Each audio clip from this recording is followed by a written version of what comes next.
ඔබට විහිළුවක් මේක. හික්කෙක් ගගා ඉන්න. අහිංසක මැරිච්ච මිනිස්සුන්ට තමයි වේදනාව තියෙන්නේ. ඔයාලට මේක විහිළුවක්. ඔව් අපි දැක්කනේ ඔයාලගේ විහිළු මීට තරුණ ඇමතුමා මේ කරුණා කළා දැන්වත් විහිළු නොකර අහගන්න. විහිළු නොකර අහගන්න. අපෙන් අහගන්නත් එපා. ඔබතුමාලා මිනිස්සු පස් කඳුවට යට වෙනකම් බලන් ඉඳලා දැන් ඇවිල්ලා මෙතන විහිළු ගන්න ලෑස්ති වෙනවා. ගා නියෝජ්‍ය කතානායකතුමනි. ඔබතුමාට මේ විපක්ෂයට චෝදනා කළා මේකත් බේර ගන්න පුළුවන් කියලා හිතනවා නම් වැරදිලා. අදටත් කඳුරුවල පාසලවල මිනිස්සු ඉන්නවා. මේ මිනිස්සුන්ට ගෙවල් දෙනවා කියලා ජනාධිපතිතුමා පාර්ලිමේන්තුවේ ලක්ෂ 50යි 100යි ටකරක් ගියාම 10ක් දෙනවා කිව්වා. දැන් ඔබතුමාලා අද වෙනකන් දෙනුම් දුන්නේ නැද්ද ප්‍රාදේශීයකම්වරුන්ට කොහොමද ඒකට ක්‍රියාත්මක වෙන්නේ කියලා?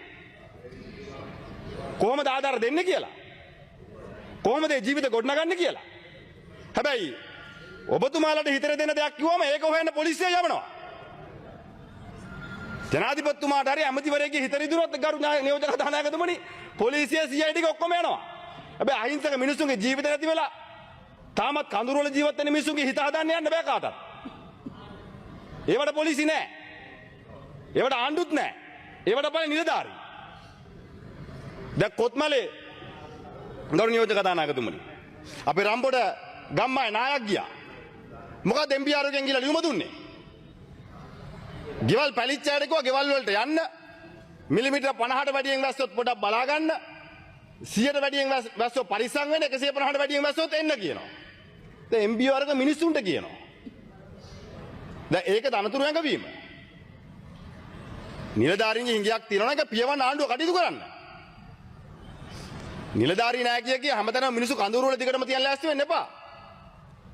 නුවරඑළිය නානුවය ඩෙස්පෝට් එස්ටේට් එකේ දැන් වතු සේවකයන්ගේ ප්‍රශ්නයක් තියෙනවා. පහම්පුත්තු එක්ක සාකච්ඡා කරන්න වෙනවා. මොකද බහුතරයක් ජනතාව තරුණ පරම්පරාව වතු වල වැඩ කරන්නේ නැහැ නියෝජක කතානායකතුමනි. හැබැයි හාම්පුත්තු එක්ක තියෙන කිවිසුම අනුව වත්තේ වැඩ කරේ නැත්නම් සහන ලැබෙන්නේ නැහැ.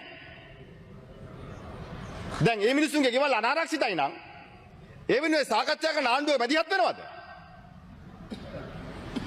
ඒ වෙනුවෙන් ආණ්ඩුව මැදිහත් වෙලා තියෙනවද? මේක එක වත්තක් විතරයි. ලොක්කිල් කොටගල මේ හැමතැනම මේ ප්‍රශ්නේ තියෙනවා කර නියෝජක කතානායකතුමනි. යටිදල පහසුකම් වල ලොකු අභියෝගයක් තියෙනවා අපි දන්නවා.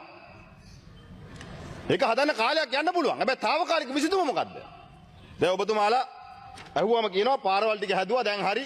ඔව් පස් ටික දෙපැත්තට කරලා තියෙනවා. අපි ඒකට චෝදනා කරන්නේ නැහැ. දැන් උඩුනුවර ආසනේ